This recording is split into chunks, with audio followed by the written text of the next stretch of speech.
Welcome to all. I am Satish Kumar. ബിടെക്കിനും ഡിപ്ലോമയ്ക്കുമെല്ലാം common ആയിട്ടുള്ള DC മെഷീൻസ് എന്ന ചാപ്റ്ററിലെ പാർട്ട് 4 ആണ് നമ്മളിന്നിപ്പോൾ കൈകാര്യം ചെയ്യുന്നത്. അപ്പോൾ നമുക്ക് നേരെ വീഡിയോയിലേക്ക് പോയാലോ. അപ്പോൾ നമ്മളിന്ന് പാർട്ട് 4 ഒരു പ്രോബ്ലമാണ് ആദ്യം ചെയ്യുന്നത്. Problem: a 400 volt 450 kW 8-pole lap connected DC generator has 768 armature conductors. If the brushes are given a lead of 6 degree electrical, calculate the cross magnetizing and demagnetizing ampere turns at full load. Shunt field current may be neglected. Okay, ഒരു 400 volt 450 kW 8 പോളുള്ള lap winding ആയിട്ടുള്ള DC ജനറേറ്ററിന് 768 armature conductors ഉണ്ട്.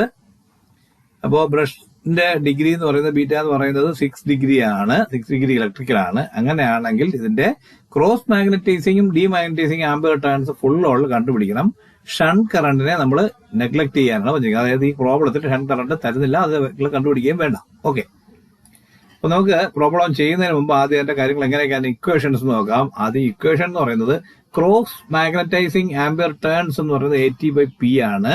AT/P എന്ന് പറഞ്ഞാൽ അതിന്റെ equation Z/2 divided by P into 1 minus 2 beta by 180 into IA/A. Okay, ഇവിടെ ഈ പറഞ്ഞ ഇക്വേഷനിലുള്ള ഓരോ സാധനങ്ങളും സെഡും ബിയും ബീറ്റയും എല്ലാം നമുക്കിപ്പോ ഒന്ന് നോക്കാം. അതിനു മുമ്പ് ഡിമാഗ്നറ്റൈസിങ് ആംപിയർ ടേൺസിന്റെ equation ATD equal to demagnetising equal to Z into IA/2 into ബിമാക് into by 360 degree. Okay, 360. Okay, അപ്പൊ ഈ പറഞ്ഞ രണ്ട് ഇക്വേഷൻസിലെയും മുഴുവൻ പാരാമീറ്റേഴ്സ് എന്തൊക്കെയാണ് എന്നുള്ള വാല്യൂസ് എന്തൊക്കെയാണ് നമുക്ക് നോക്കാം. Where Z is the total number of conductors. നമുക്ക് ക്വസ്റ്റ്യൻ തന്നിട്ടുണ്ട് 768 ആർമേച്ചർ കണ്ടക്ടേഴ്സ് ആണെന്ന്. ഓക്കെ, അടുത്തത് IA എന്ന് പറഞ്ഞാൽ ആർമേച്ചർ കറണ്ട് ആണ്. ആർമേച്ചർ കറണ്ട് നമുക്ക് ഇതിനകത്ത് തന്നിട്ടില്ല, പക്ഷെ നമ്മൾ കണ്ടുപിടിക്കണം. നമുക്ക് എങ്ങനെയാണ് power divided by volt equal to ampere എന്നാണ്. അങ്ങനെയാണെങ്കിൽ 450 kW ആണ്. 450 ഗുണം 1000 എന്ന് പറയുമ്പോൾ 45,000 ഡിവൈഡഡ് ബൈ 400 വോൾട്ട് എന്ന് പറയുമ്പോൾ 1125 ആംപിയർ ആണ്. ഓക്കെ, ഇനി അടുത്ത പാരാമീറ്റർ എന്ന് പറയുന്നത് A, ക്യാപിറ്റൽ ലെറ്റർ A കാണുന്നത് A എന്ന് പറഞ്ഞാൽ നമ്പർ ഓഫ് പാരലൽ പാത്സ് ആണ്. അത് തന്നിട്ടുണ്ട് 8 ആണെന്ന്. എങ്ങനെയെന്ന് പറഞ്ഞു കഴിഞ്ഞാൽ where A is equal to P in lap winding. Lap വൈൻഡിങ്ങിൽ Aയും Pയും നമുക്കിവിടെ P തന്നിട്ടുണ്ട് ഓൾറെഡി 8 നമ്പർ ഓഫ് പോൾസ് തന്നിട്ടുണ്ട്. അതുകൊണ്ട് തന്നെ ഇവിടെ Aയും 8 തന്നെ ആയിരിക്കും. ഓക്കെ, ഇനി B max is equal to brush shift angle ആണ്. നമുക്കിവിടെ 6 ഡിഗ്രി ഇലക്ട്രിക്കൽ എന്ന് തന്നിട്ടുണ്ട്. Okay, next P is equal number of poles. അത് ഇതാണ് നമ്മൾ A കണ്ടുപിടിച്ചത്. ഇനി അടുത്തതോ B ഈസിക്കൽ ടു B കണ്ടുപിടിക്കണമെങ്കിൽ എന്ത് ചെയ്യണം? BM ഇൻറ്റു P/2 ആണ്. അപ്പൊ BM എന്ന് പറയുമ്പോൾ എന്താണ്? 6 ഡിഗ്രി ആണ്. 6 ഇൻറ്റു 8/2 P8 ആണ്. 8/2 ഈസിക്കൽ ടു 24. 6 ഇൻറ്റു 4 ആയപ്പോൾ 24 ഡിഗ്രി ആണ്. നമുക്കിനി അടുത്ത നമ്മുടെ നേരെ ഇക്വേഷനിലേക്ക് ഒന്ന് പ്രോബ്ലം സോൾവ് ചെയ്യാൻ നോക്കാം.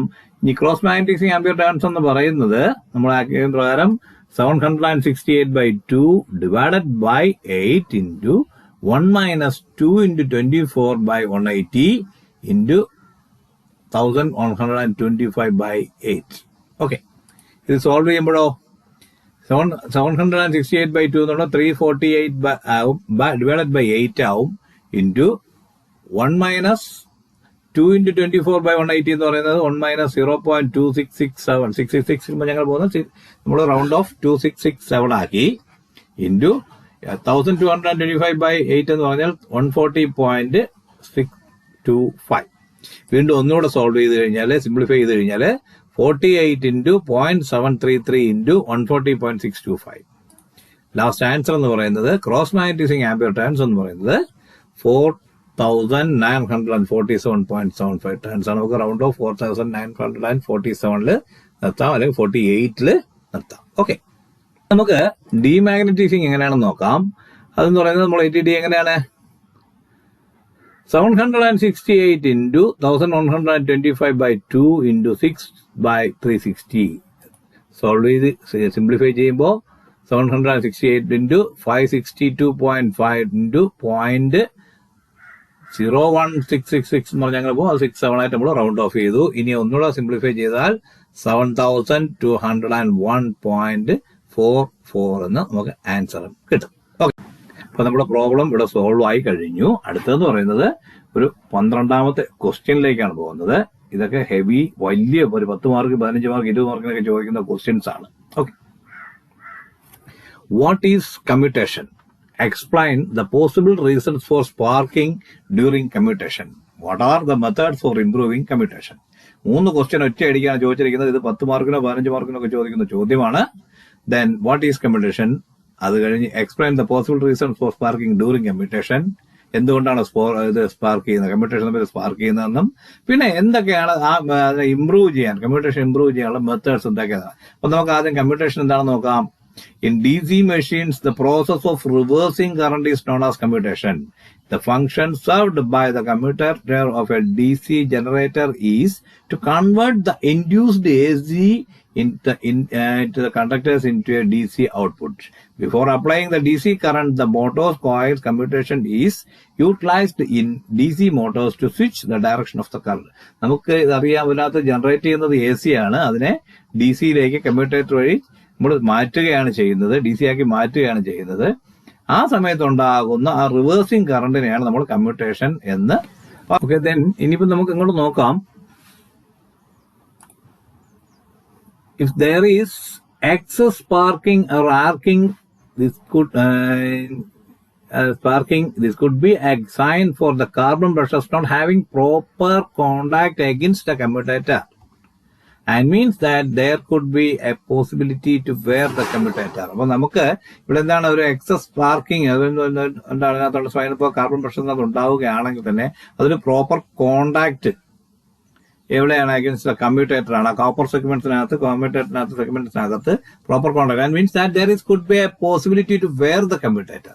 അവിടെ നമുക്ക് വേറെ എന്ത് ചെയ്യുക, ഒരേ ഒരു പോസിബിലിറ്റി ഉള്ളൂ, എന്ത് ചെയ്യുക, കമ്മ്യൂട്ടേറ്റർ വെയർ ചെയ്യുക എന്നുള്ളത് മാത്രമാണ്. ഇനി എന്തൊക്കെയാണ് അതിനുള്ള ഓപ്ഷൻസ് എന്ന് നോക്കാം. To improve the commutation in DC machine, the commutating winding are used, which eliminates the effect of armature reaction and flash over the balancing armature flux. എന്തൊക്കെ ഫസ്റ്റ് സ്റ്റെപ്പ് എന്ന് പറയുന്നത്, ഈ കമ്മ്യൂട്ടേഷൻ ഇംപ്രൂവ് ചെയ്യാനായിട്ട് ഒരു DC മെഷീനകത്ത് commutating windings use ചെയ്യണം.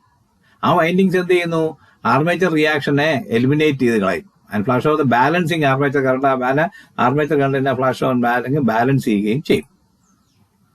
ഇനി the use of electrolytic coating.